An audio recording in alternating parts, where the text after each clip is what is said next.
They built a village, pretty much. Oh my God! I'm sitting in part of the walls of Tarvalon. Every time you walk into it, it just gave you that movie-making magic kind of feeling.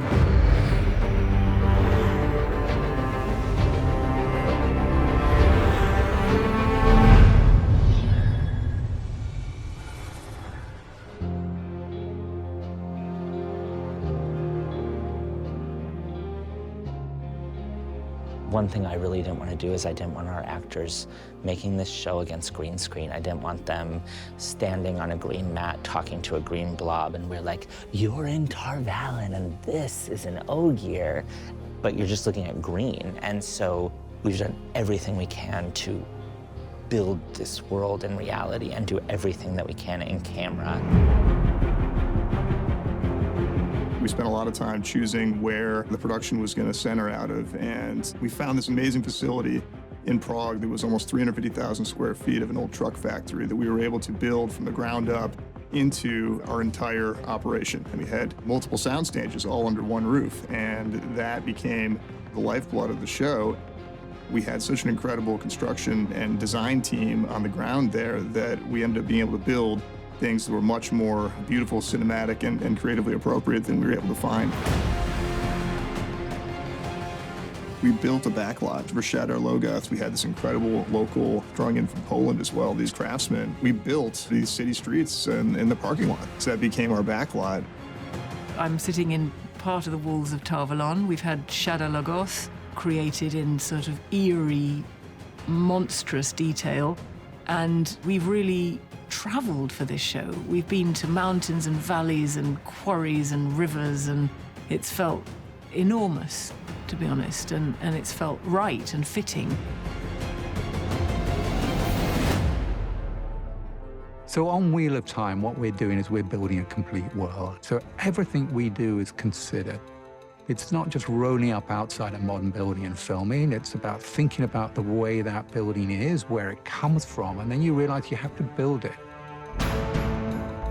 The building of the two rivers was the most amazing part of the whole process, and it looks, as good as anything we could have hoped to find.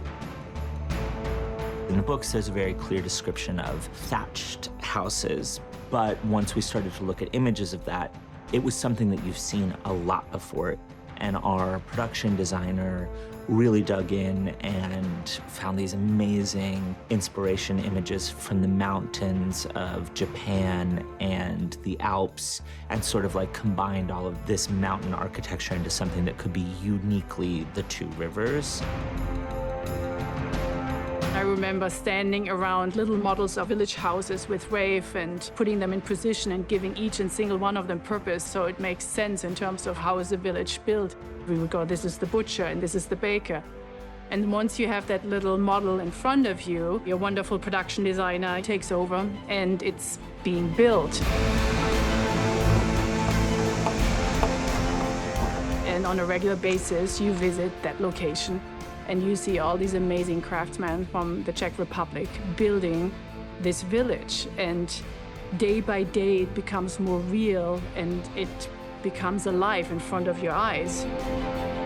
Up to the day where you fill it with 150 extras and costumes. They celebrate the Beltane Festival and you feel like you are in this time and this is all a reality.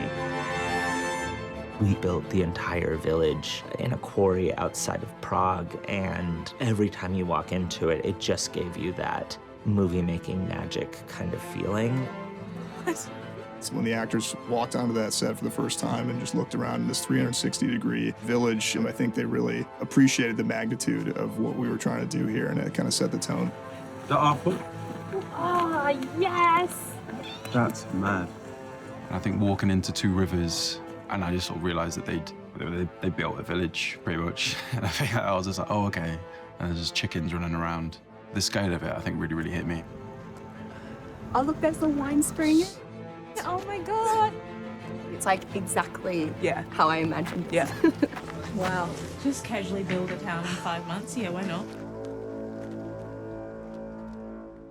I have been waiting since I was 15 to walk in this room. This is Rand and Tam's house. And being able to see it actually be built, being able to walk in the house, I know how it looked in my head.